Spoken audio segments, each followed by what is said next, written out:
Bismillahirrahmanirrahim. Asyhadu an la ilaha illallah wahdahu la syarika lah, al-qadim al-mukhalif lima 'adahu min al-kainat, al-baqi wa halikun kullu ma 'adahu min al-makhluqat. Wa asyhadu anna Muhammadan 'abduhu wa rasuluhu as-sadiqul amin, al-muballigh kullu ma amara bi tablighihi min rabbil alamin.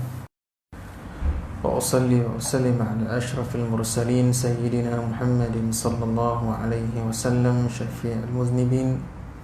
اللهم أخرجنا من ظلمات الوهم وأكرمنا بنور الفهم وافتح علينا بمعرفة العلم.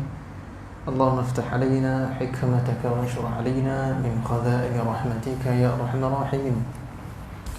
قال رب اشرح لي صدري ويسر لي أمري واحلل عقدة من لساني يفقهوا قولي. سبحانك لا علم لنا إلا ما علمتنا إنك أنت العليم الحكيم. وصلى الله على خير خلقه سيدنا مولانا محمد النبي وعلى آله وصحبه أجمعين. الفاتحة.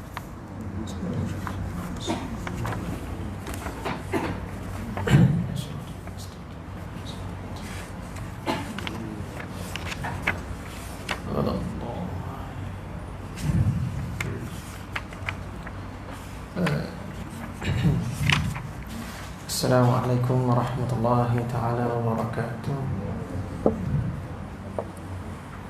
Khabar semua sihat ya? Alhamdulillah. Baik, kita sambung ke surah 27 ya.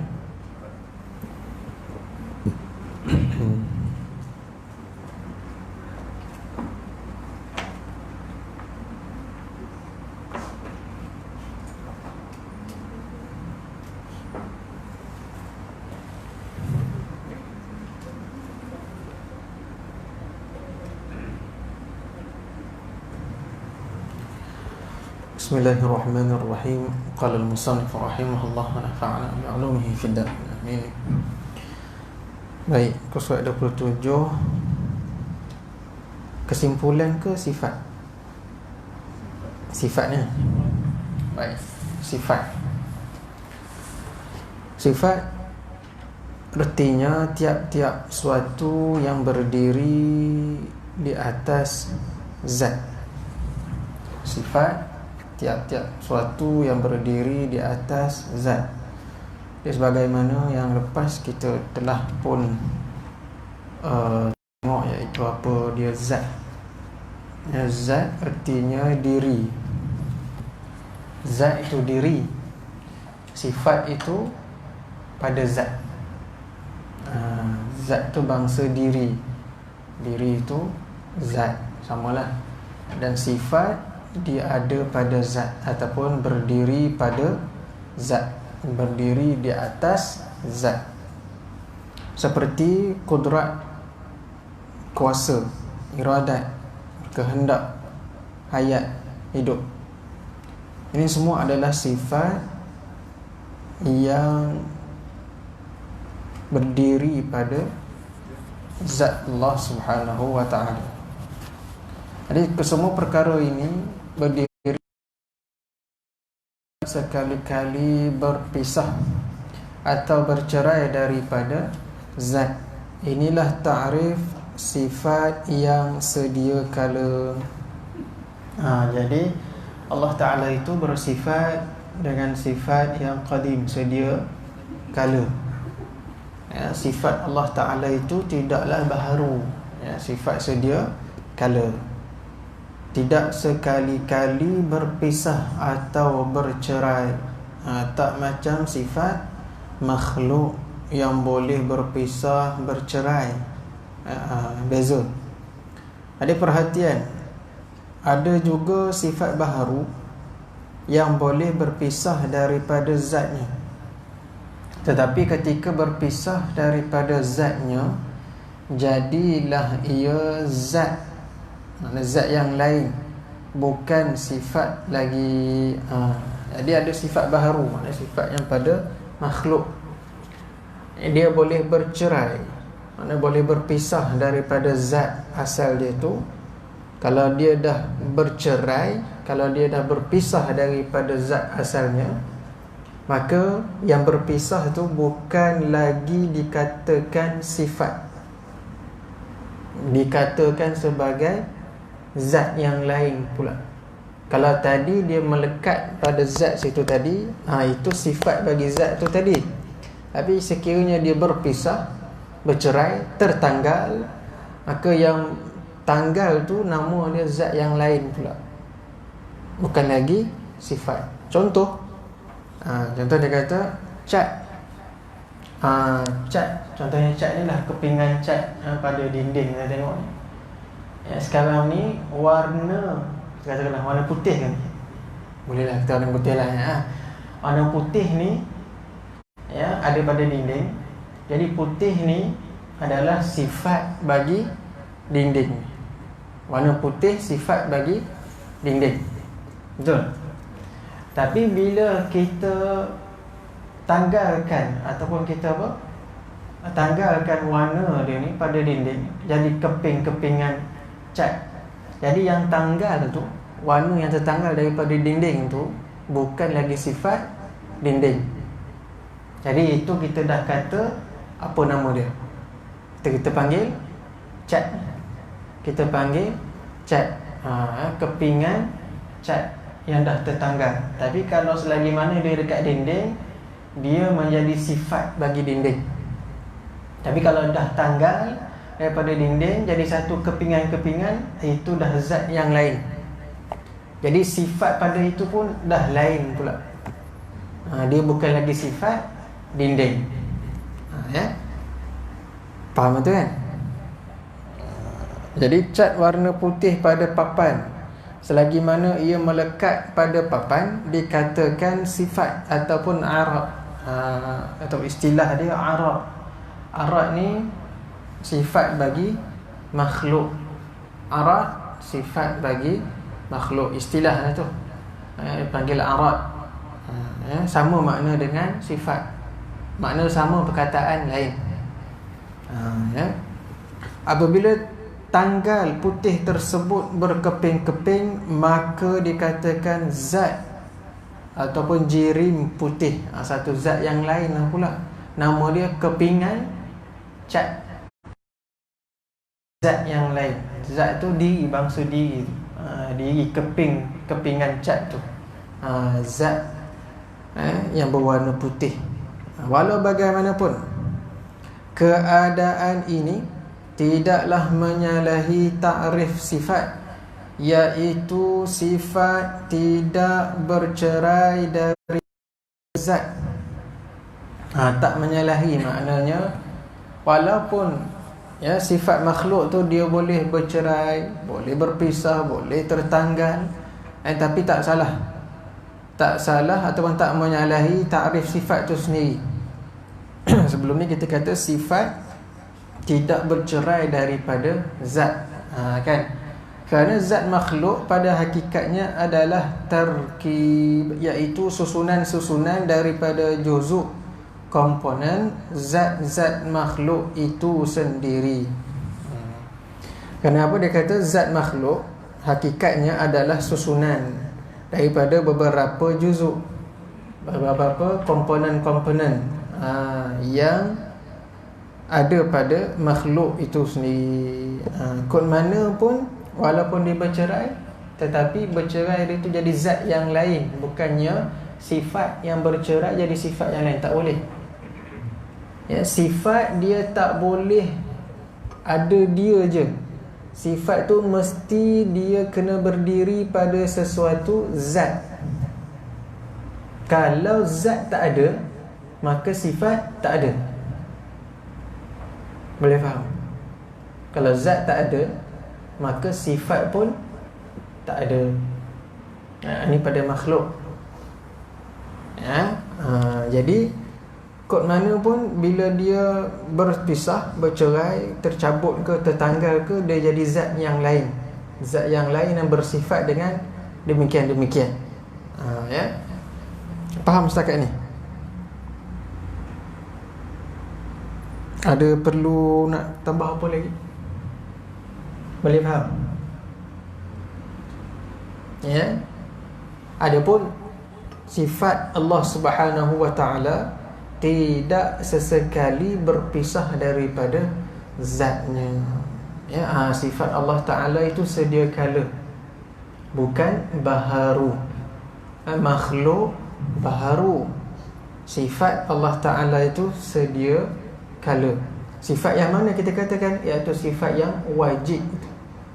Ya, wujud, qidam, baqa, mukhalafatuhu ta'ala lil hawadith, qiyamuhu bi nafsi, semua tu adalah sifat yang wajib bagi Allah Ta'ala, yang mana semua sifat yang wajib itu adalah qadim, sedia kala.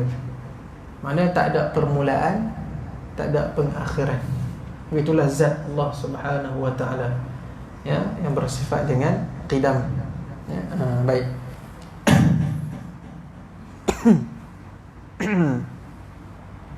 Faham situ? Kalau tak faham tanya ya. Boleh ya? Jelas. Apa beza zat dan sifat? Apa dia beza zat dan sifat?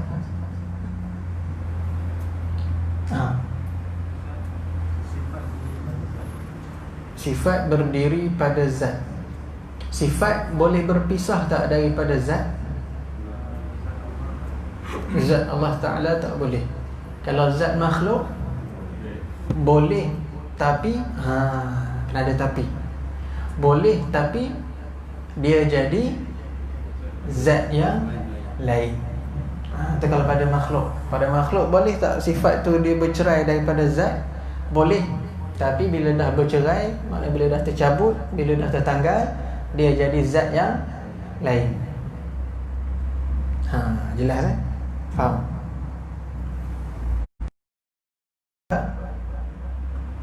Kalau ada sifat tapi tak ada zat,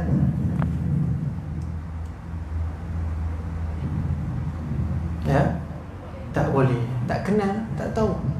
Nak cerita pun tak boleh sebab zat tak ada. Sifat tu mesti ada pada zat.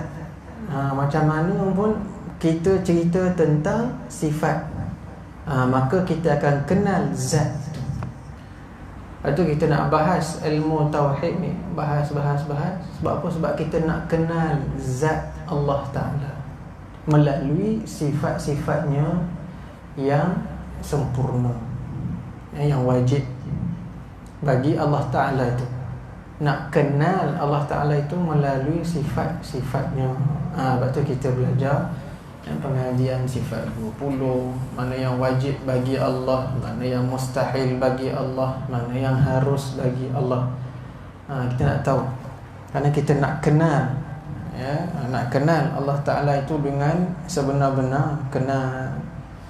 Jadi natijah kita belajar ilmu akidah ni, ya, macam mana kita beritahu yang lepas, natijahnya ialah untuk mengalami dan merasai kewujudan Allah Subhanahu wa Ta'ala. Itu natijah. Natijahnya sampai kepada bukan lagi ilmu, tetapi sampai kepada ainul yaqin ataupun haqqul yaqin. Yang kita bahas ni ilmu yaqin. Nak sampai kepada ainul yaqin, penyaksian itu, menyaksikan dengan sebenar-benar, saksi bahawa tiada Tuhan yang disembah melainkan Allah Subhanahu wa Ta'ala. Dan itu penyaksian dengan mata hati dan merasai wujudnya Allah Subhanahu wa Ta'ala itu. Kita tahu Allah Ta'ala itu wujud, tapi kadang-kadang ataupun langsung tak merasai wujudnya Allah. Tahu lain, saksi lain. Saksi dengan mata hati lah, rasa itu lain. Bahas kot mana pun masih lagi berkisar ilmu yakin. Tak sampai lagi pada ainul yaqin, penyaksian itu, ataupun ainul basirah, penyaksian dengan mata hati. Apatah lagi nak kepada haqqul yaqin, merasai. Lagi jauh lah, Ya, itu semua itu perjalanan. Kalau tak sampai kepada natijah itu, makanya belum sampai lagi lah. Bahaslah panjang mana pun, berapa banyak kitab pun bahas kod gitu kod gini, tapi belum sampai pada tahap itu, maka natijahnya masih lagi kita belum dapat. Nak dapat yang itu bukan sekadar bahas ilmu tauhid. Nak dapat yang itu, kita kena rangkum semua apa yang telah diturunkan oleh Allah Ta'ala kepada Rasulnya Nabi Sallallahu Alaihi Wasallam. Nak dapat yang itu, ya. Kemudian, ya, jalan-jalan yang telah diturunkan oleh Nabi Sallallahu Alaihi Wasallam kepada para sahabat. Kemudian para sahabat pula ajarkan, sehinggalah pada hari ini ilmunya itu kita dapat daripada para ulama yang menyambung warisan Nabi sallallahu alaihi wasallam. Jalan-jalan mereka yang bukan hanya sekadar ilmu semata, tetapi mereka itu sudah pun mendapat tahap ainul yaqin dan juga haqqul yaqin. Jalan ilmu mereka dah lalu. Kemudian bila dah lalu jalan ilmu, mereka pula dapat penyaksian ainul yaqin dengan ilmu mereka itu. Lalu Allah bukakan yaqin, mereka mengalami dan merasai saksi itu. Itu kita nak sampai kepada situ. Itu natijahnya. Jadi semata-mata tauhid itu memang mesti, sebabnya tauhid itu membahaskan tentang, ya, zat Allah Ta'ala, sifat Allah Ta'ala. Tetapi di sana itu Allah Ta'ala sudah tetapkan adanya iman, adanya Islam, adanya ihsan. Itu kita nak kena terapkan 6, 5, 1 itu 6, 5, 1 itu mesti sekali. Tak boleh dipisah-pisahkan dia. 6, apa dia 6? Iman, rukun iman. 5, rukun Islam. 1 tu ihsan. Ya, iman, Islam, ihsan itu tak boleh dipisah-pisahkan. Jadi kalau orang duk pisah-pisahkan, itu mengaji fiqh je, dia tak mengaji tasawuf. Ya. Ataupun kita ni nak tak mengaji fiqh, tasawuf pun tak boleh juga. Ataupun tauhid saja, fiqh, tasawuf tak nak pun tak boleh juga. Sebab itu Nabi mengajarkan kepada kita, sehingga Allah Ta'ala menghantar Jibril alaihissalam nak ajar kepada kita tentang yang tadi, ma huwal iman, ma huwal Islam, ma huwa ihsan. Apa dia iman, apa dia Islam, apa dia ihsan. Mana ada Nabi cakap pisah-pisah pun tak ada. Dalam kehidupan Nabi sallallahu alaihi wasallam, ketiga-tiga itu ada. Itu Nabi sallallahu alaihi wasallam. Jadi kalau nak jadi orang yang hampir dengan Allah Ta'ala, melalui jalan kenabian. Dan jalan kenabian itu diwarisi oleh siapa? Oleh para ulama. Al-ulama warathatul anbiya. Jalan-jalan mereka itu yang telah disepakati, yang mana majoritinya itu berjalan pada jalan itu daripada Nabi SAW.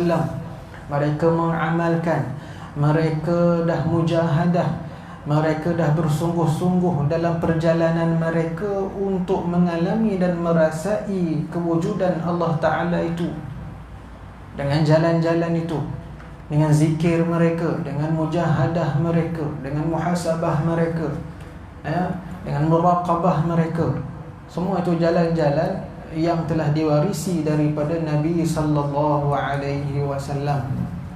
Bukannya buat jalan baru, ya, bukan buat jalan baru. Petunjuknya itu situ. Petunjuknya sama, iaitu Allah dan Rasul.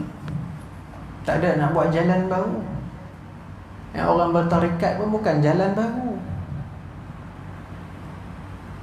yang mengaji tasawuf itu ihsan, fiqh itu Islam, tauhid itu iman.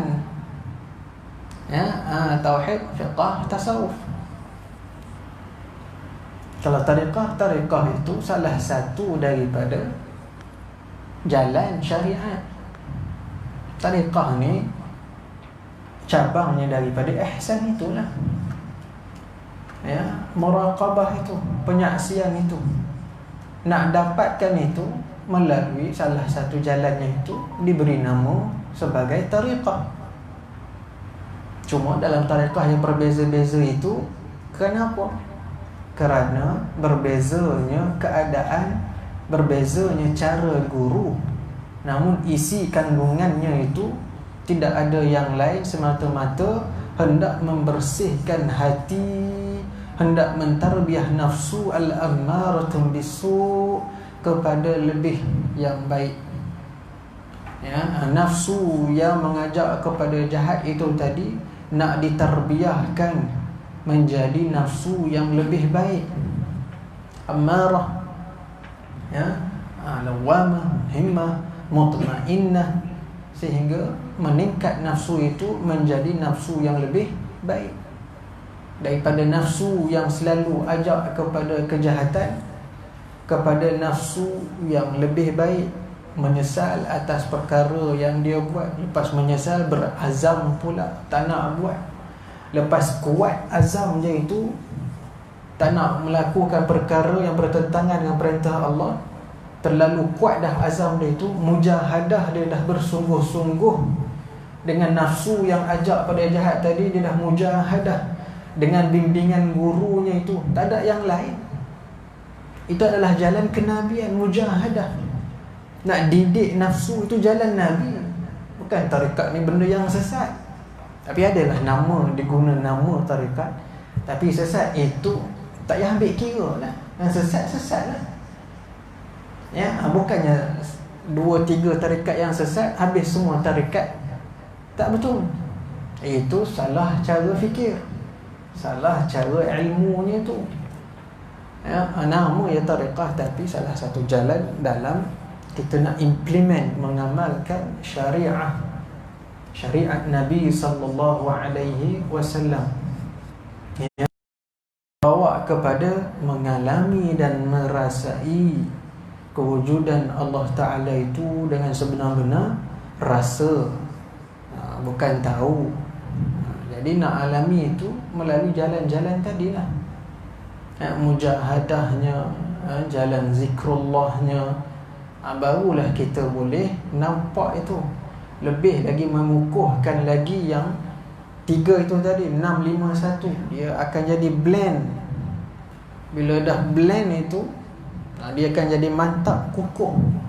Sebagaimana nak buat besi yang kukuh itu, dia campur macam-macam. Jadi nak untuk menjadi hamba Allah yang betul-betul kukuh, teguh, terbuka mata hatinya, itu mesti diblendkan 6, 5, 1 itu. Islam, iman, Islam, ihsan. Ya, kemudian dikukuhkan lagi dengan zikrullah, dikukuhkan lagi dengan amalan-amalan yang mana mereka telah mengamalkannya itu oleh para ulama, para kekasih Allah. Amalan yang tidak menyalahi syariat Allah dan Rasul. Kalau menyalahi, kita tak boleh. Amalan-amalan tarikat tidak ada yang menyalahi Allah dan Rasul, syariat Allah dan Rasul, melainkan tarikat yang memang kita katakan nama dia tarikat, tapi amalan dia memang sesat lah. Itu kita tak bicara lah. Ini kita bicara amalan-amalan yang ada dalam tarikat-tarikat yang tidak sesat, yang mu'tabar, yang diterima. Ya, jadi separuh orang dia allergic dengan nama tarikat. Dia tak boleh nak dengar nama tarikat. Ya, sedangkan dia pun tak dapat maklumat yang betul tentang tarikat. Tarikat ini bukan ilmu. Tarikat ini adalah jalan mesti diamalkan. Itu tarikat. Kita ni tarikat lah ni. Tarikat biasa lah ni. Lepas semayang berzikir 33, 33, 33, selawat. Tarekat lah. Tarekat juga. Tapi tarekat biasa, tarekat awam. Tarekat orang ramai buat. Ada pun adalah yang dimasukkan, contohnya tahlil khusus. Kalau Negeri Sembilan ni kan, La ilaha illallah Muhammadur Rasulullah fi kulli lamhatin wa nafasin adada ma wasi'ahu ilmullah. Tahlil khusus dimasukkan dalam zikir lepas semayang. Dan itu adalah tahlil khusus dalam tarekat Ahmadiyah. Contoh. Jadi terlalu bahas tentang ilmu sampai tak dapat natijah sebenar, itu bukan caranya. Natijahnya adalah kita nak masing-masing terbuka mata hati kita itu untuk mengalami, menyaksikan wujudnya Allah Ta'ala dengan mata hati, merasai wujudnya Allah Ta'ala itu dengan sebenar-benar rasa, dengan melakukan amalan-amalan yang mana semuanya mesti kena ada sanad lah, yang mana telah maklum yang guru tersebut telah pun mengamalkannya dan telah pun menjadi sehingga diangkat oleh Allah Subhanahu wa Ta'ala menjadi kekasihnya. Jadi amalan-amalan itu diturunkan kepada anak-anak muridnya. Itu cerita ringkasnya lah begitu. Jadi kalau nak lebih barakah, kenalah ada guru mursyid. Kalau kita nak ambil amalan-amalan yang tertentu, mestilah melalui guru ataupun mursyid yang memang diakui perjalanannya itu, bukannya untuk dunia ataupun sebagainya. Itu jalan dia. Jadi natijah kita adalah untuk mengalami dan merasai sebenar-benarnya. Baik. Ada soalan nak tanya?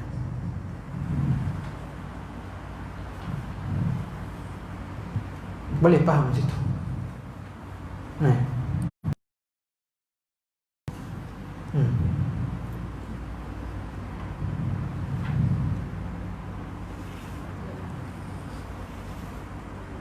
Baik, sikit lagi kita tengok pengertian Arab, iaitu sifat makhluk, sesuatu yang memenuhi lapang mengikut lapang jirim, atau dikatakan juga sesuatu yang berdiri pada jirim. Jadi sifat makhluk itu sesuatu yang mengambil ruang ataupun yang memenuhi lapang. Besar mana sesuatu benda itu, jirim itu, itulah dia ada sifatnya besar itu.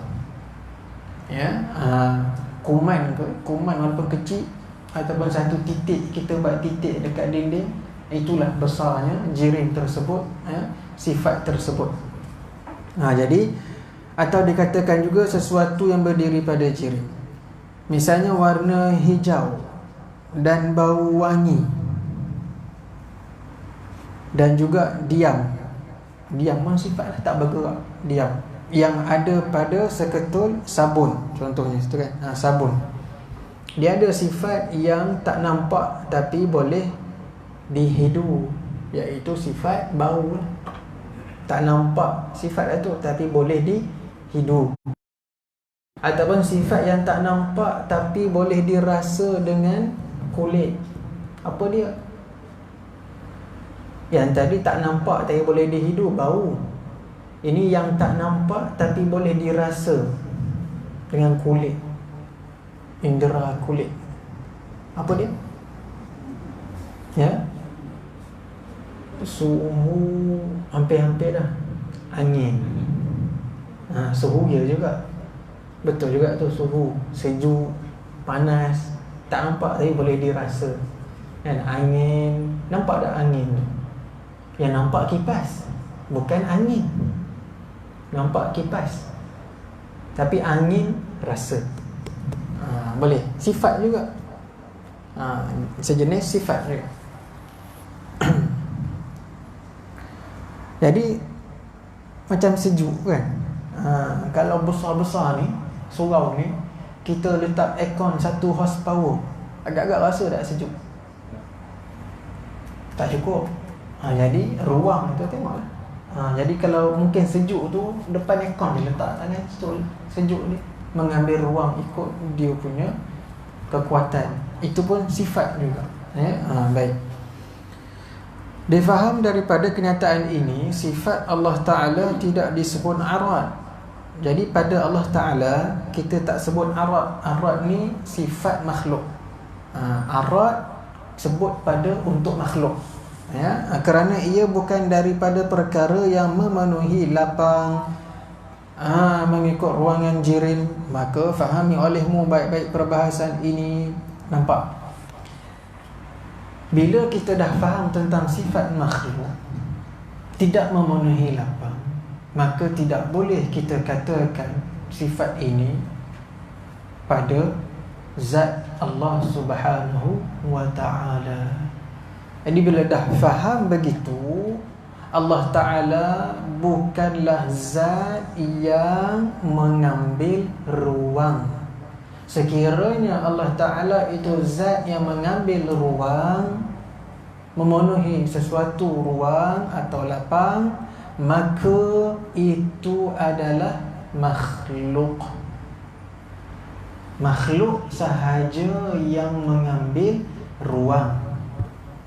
Zat Allah Ta'ala bukan seperti zat makhluk. Jangan kita memakhlukkan Allah Ta'ala. Boleh? Sebab dia pergi jauh dengan kamu. Nak kena faham situ dulu. Kuatkan laisa kamithlihi syai' wa huwas sami'ul basir. Tidak sama dengan sesuatu apa pun Allah Ta'ala, zat Allah Ta'ala itu. Kena faham. Zat yang mana itu jirim. Allah Ta'ala bukan jirim. Makhluk jirim. Automatik kalau orang sebut, kalau kita faham ini, dah faham betul, bila orang sebut Allah Ta'ala itu duduk di atas kerusi ataupun duduk di atas arash, akal manusia terbayang tak? Terbayang macam satu lembaga. Jadi tak boleh bayangkan Allah Ta'ala itu macam makhluk. Dan kita akan mengatakan ataupun secara tak sedar kita telah memakhlukkan Allah. Nak kena faham ayat firman Allah Ta'ala Ar-Rahman ala arsyistawa. Ayat itu wajib kita beriman dan wajib kita membacanya. Tak bolehlah tak baca ataupun menafikan ayat itu, salah, kafir hukumnya. Adapun ayat Ar-Rahman ala arsyistawa, itu adalah ayat mutasyabihat. Maknanya bukan kita ambil pada Al-Quran terjemahan. Makna itu bukan ambil daripada Al-Quran terjemahan. Allah Ta'ala beristiwa di atas arash. Kita ambil makna istiwa, buka kamus Dewan pula. Nak faham Al-Quran pakai kamus Dewan.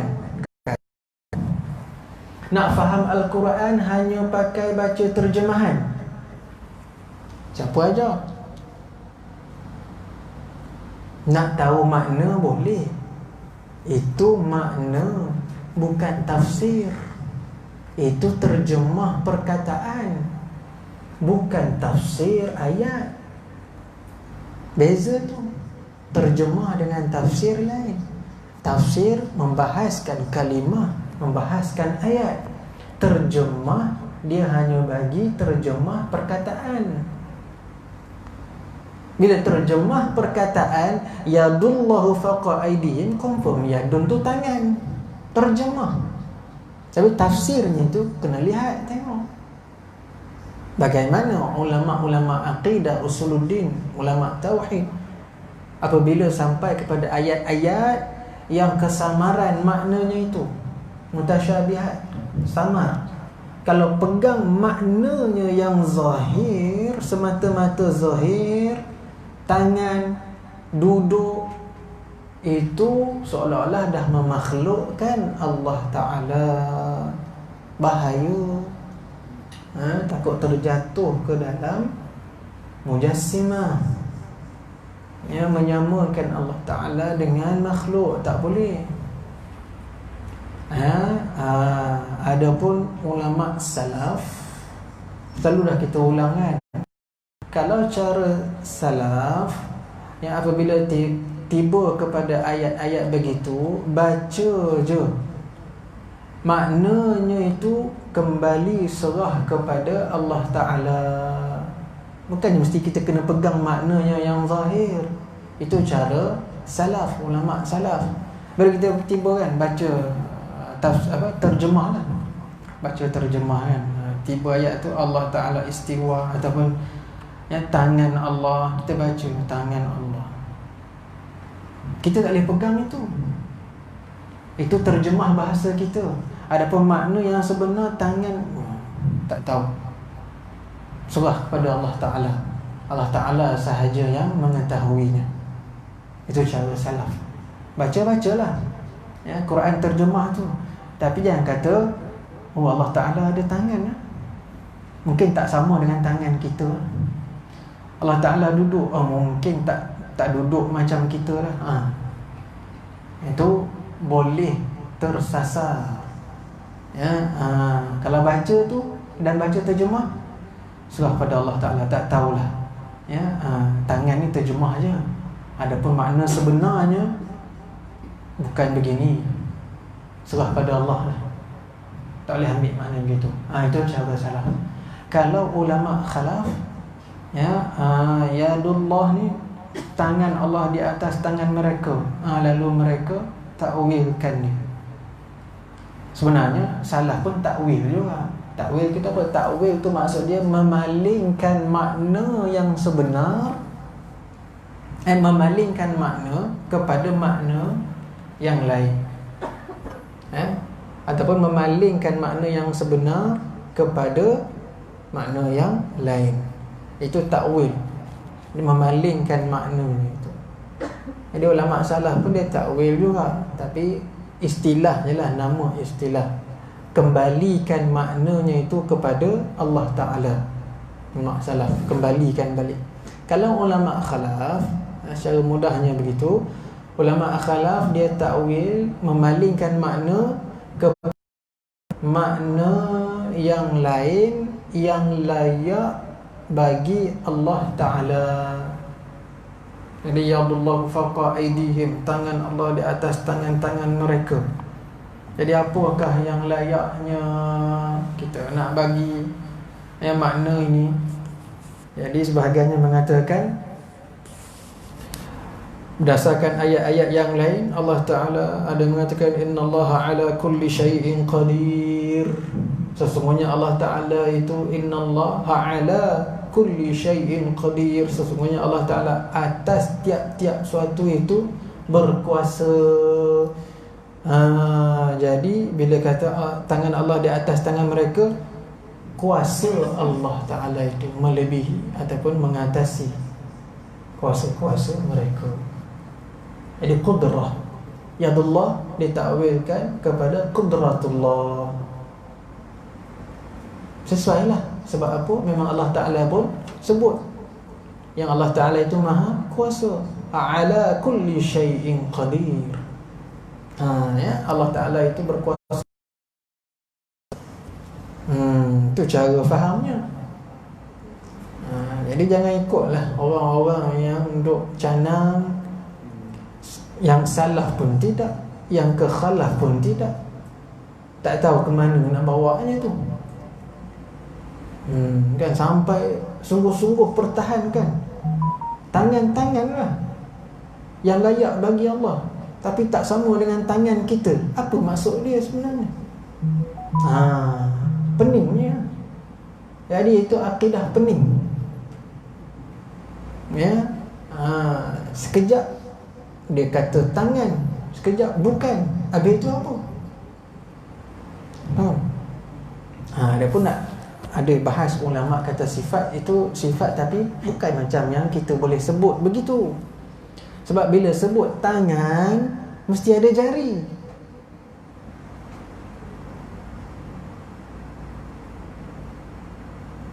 Tangan mesti ada jari. Kalau kita potong ni hilang, orang sebut tangan tak? Tangan apa? Kudung. Allah Ta'ala itu boleh ke bersifat begitu? Itu kecacatan. Ataupun kita satu ni ada 10 jari, pun orang akan cakap cacat. Jadi sifat-sifat itu tak layak langsung bagi Allah Ta'ala. Itu bahas panjang lah. Ini sekadar nak terang je. Itu akidah dia jadi pening. Jadi orang biasa tak tahu nak cakap macam mana, tapi ramai juga yang terima. Payah juga tu, yang terima bukan orang kampung, orang yang ada PhD, yang profesional. Payah tu.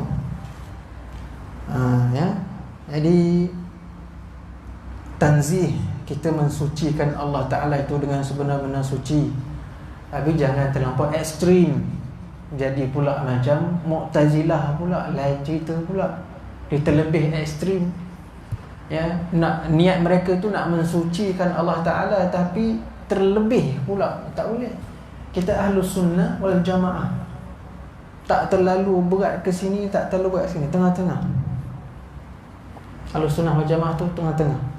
Dia tak pergi ke Jabariyah, tak pergi ke Qadariyah, tak jadi Mu'tazilah. Itu semua akidah-akidah yang ekstrim. Jadi tu kena mengaji betul-betul tu. Mengaji betul-betul elok.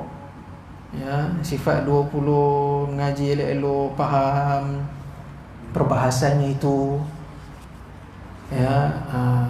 Jadi fahamkan, luaskan lagi.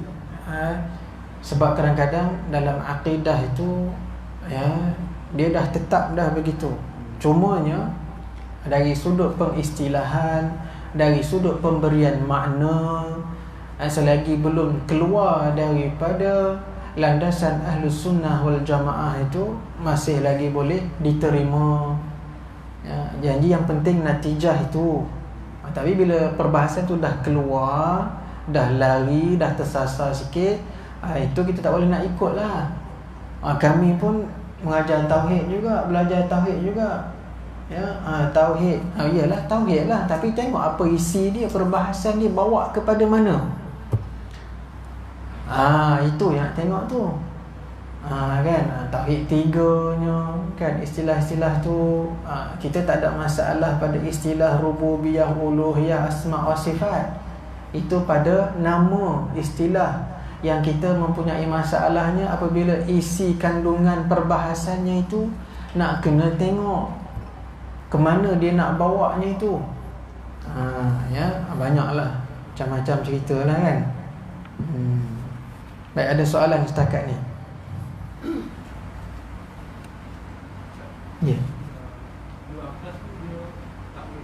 Ya. Sahabat Nabi SAW, Ibn Abbas pun ada juga mentakwilkan. Contohnya macam ayat yauma yukshafu an saq. Kan, saq itu betis. Jadi sahabat Ibn Abbas radhiyallahu anhu mentakwilkan dengan syiddah, bersangatan. Hari yang dibukakan betis, maknanya hari yang bersangatan. Dia boleh tengoklah dalam kitab tafsir. Jadi sahabat Nabi pun ada yang mentakwil ayat, maknanya memalingkan makna itu pada satu makna yang lain yang layak bagi Allah. Kalau baca saq itu betis, Allah Ta'ala ada betis. Pasal dalam fikiran kita tu betis tu mesti kat kaki, ke betis kat tangan. Nampak? Jadi dah tak boleh di situ. mesti kita kena keluarkan daripada yang samar-samar itu untuk mensucikan Allah Subhanahu wa ta'ala daripada bersifat dengan sifat jirim ataupun jisim. Kalau sifat mendengar bukan jirim, bukan jisim. Sebab itu laisa kamitslihi syai' wa huwas sami'ul basir. Dan dia Allah Ta'ala itu maha mendengar dan maha melihat. Ya, itu sifat. Yang jisimnya itu, yang jirimnya itu telinga, mata, benda tu, alat.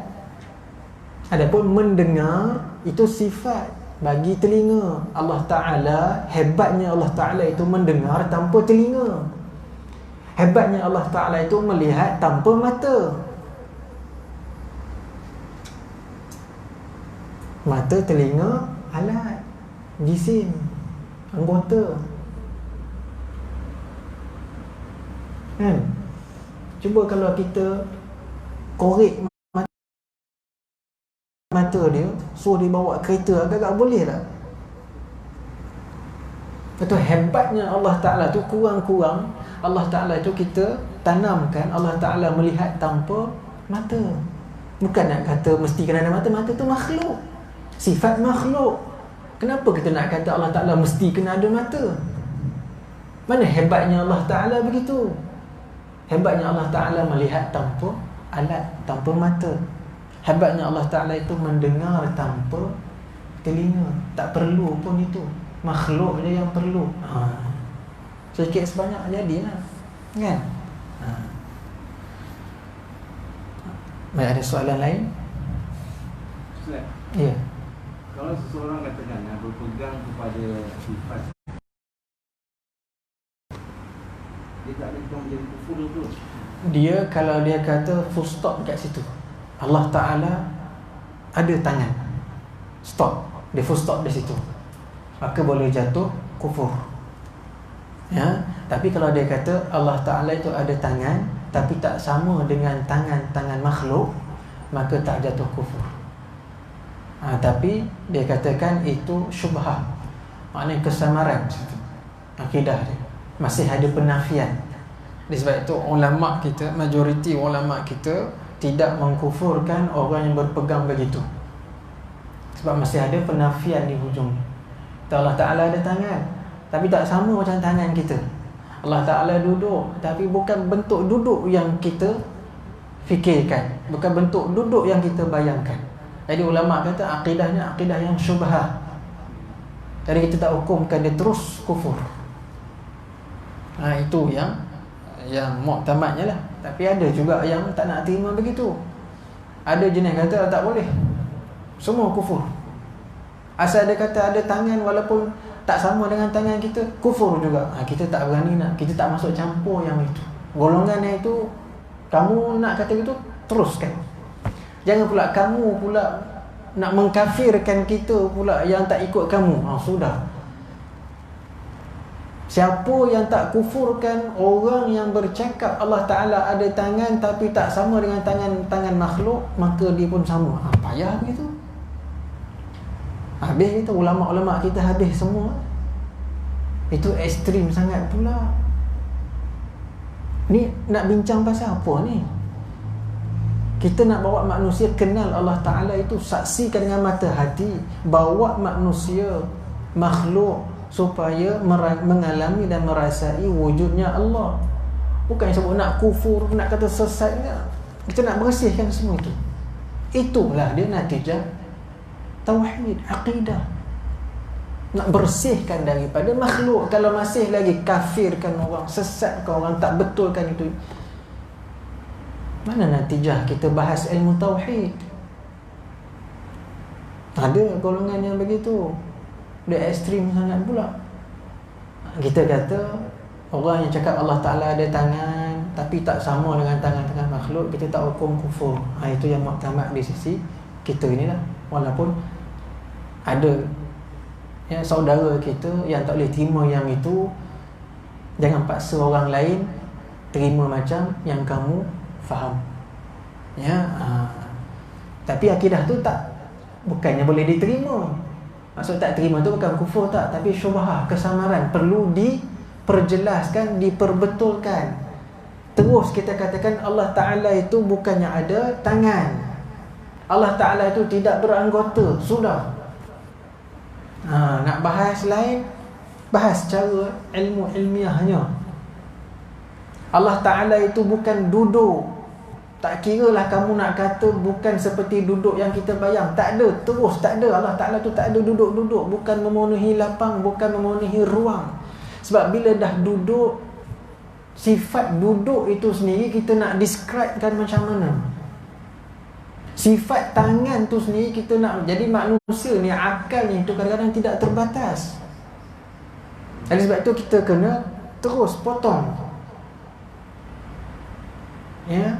terus sucikan Allah Ta'ala sebagaimana para sahabat menerima ilmu daripada Nabi SAW, dan juga sebagaimana ulama-ulama yang menerima daripada para sahabat. Itu ilmunya. Boleh.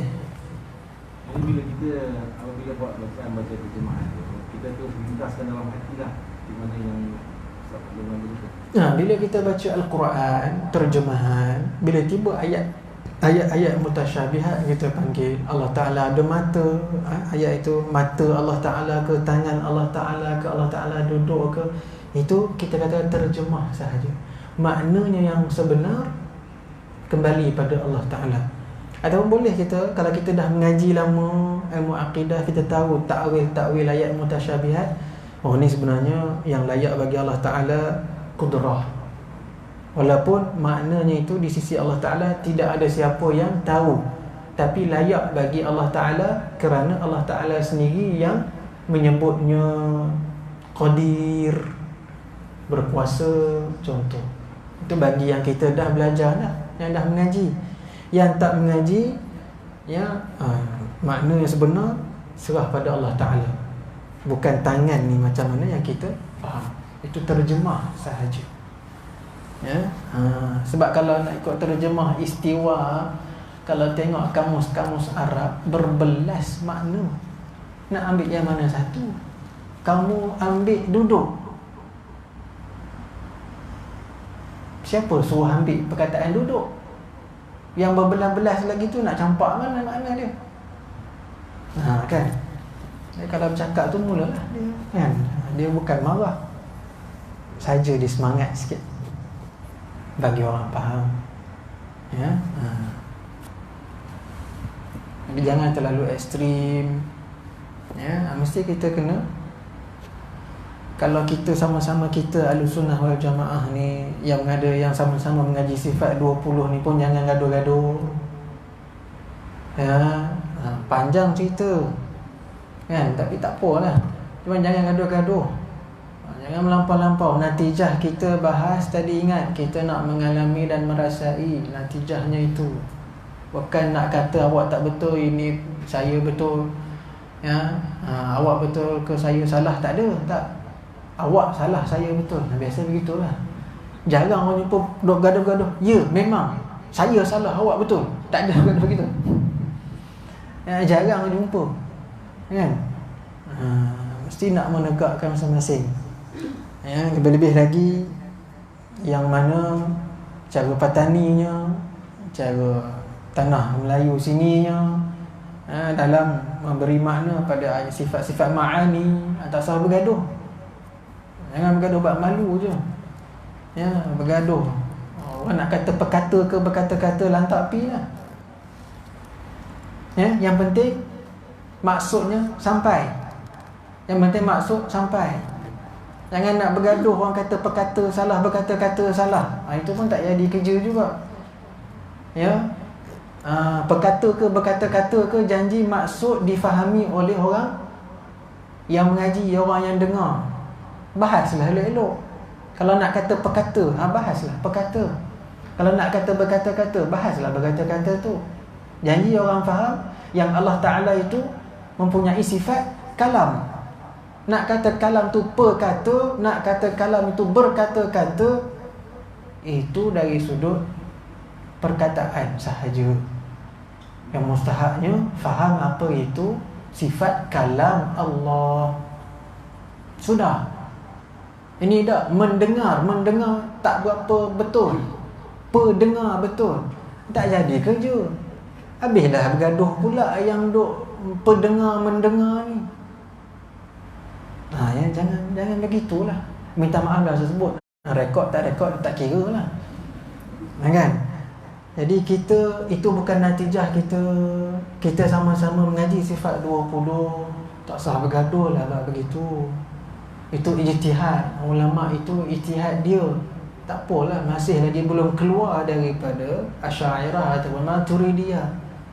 Ataupun itu ijtihad yang kita kena tahu perkara ijtihadi, yang mana masih lagi ada ruang untuk diperbahaskan, untuk difahamkan pada masyarakat. Ya, mana yang nak pegang perkata, peganglah. Mana yang nak kata pegang berkata-kata, peganglah. Jangan duk salahkan antara satu sama lain. Ya, maksud tu kena sampai. Ya. Saya tidaklah alim, tak pandai pun. Ya, budak-budak aja lagi. Ni kadang-kadang yang duk gaduh ustaz-ustaz besar. Yang pening orang kampung juga pening. Duk tengok video ni, apa ni? Yang ni kata perkata, yang ni duk kata berkata-kata, yang ni kata pendengar, yang ni duk kata mendengar, yang ni kata mendengar tak tepat, pendengar tepat. Yang pening kita lah.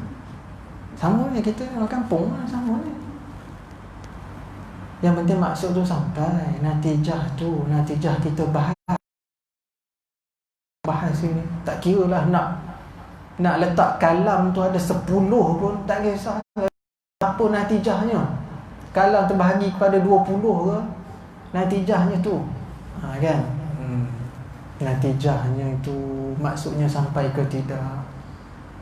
Kita ni Ahlussunnah wal Jamaah bawa kepada bersatu kita. Kesatuan itu. Natijahnya itu untuk kita capai kepada muwafaqah, bukannya mufaraqah. Kita nak muwafaqah bersama, bentuk Ahlussunnah wal Jamaah. Ini bahas sana bahas ini jadi mufaraqah, bukannya jadi muwafaqah. Itu dah bukan lagi landasan Ahlussunnah wal Jamaah. Kalau bawa kepada berpecah, mufaraqah. Ya. Minta maaf lah kalau tersalah kata ke apa ke pada tok guru. Saya ni budak tadika je. Ya, minta maaf lah sangat-sangat kalau ada mendengar ke tengok video ke kan. Saya tak reti. Baik. Jadi sampai situ dululah. Ya, insya-Allah kita jumpa lain kali pada umur yang panjang, izin Allah Ta'ala, insyaAllah. Allah Subhanahu wa Ta'ala a'lam. Bismillahirrahmanirrahim. Alhamdulillahi Rabbil Alamin. Wassalatu wassalamu ala ashrafil anbiya wal mursalin wa ala alihi wa sahbihi ajma'in. Allahumma